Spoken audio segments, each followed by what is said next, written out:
For the measuring technique to work, it requires that in any object, regardless whether it's a person, whether it's a building, whether it's a structure, whether it's a bottle or a piece of fruit, you find what's called a unit of measure. Now in this case, the unit of measure I'm going to choose is the neck of the bottle from the tip here, which I can see the crown of it, through to the base of the neck, just at the top of the shoulder there. And I'm going to determine how many times that space there fits into the overall length of the bottle, and then I'm going to use that to measure the width of the bottle from here to here. And that's as much information as I will need to understand how to draw that bottle well.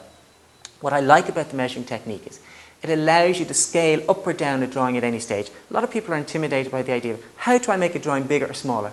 At the end of the day, the size that you choose to do something doesn't really matter for the most part. If I decide to draw that bottle the size of the wall or the size of this page or something smaller, it doesn't matter so long as I understand how many times the neck fits in and I can proportion it correctly.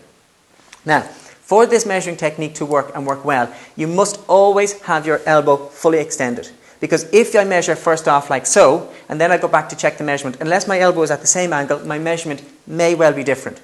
And that in itself may be enough to cause a distortion in terms of the drawing. So it's best always to get into the habit of doing this. Now essentially what I'm doing is I'm going to close my worst eye and keep my best eye open, because otherwise I've got two angles which I don't need. I need simply one angle to give me a sense of the measuring. So I'm going to close my left eye, keep my right eye open. If you find it difficult to close one eye and keep the other one open, just put your hand in front of it.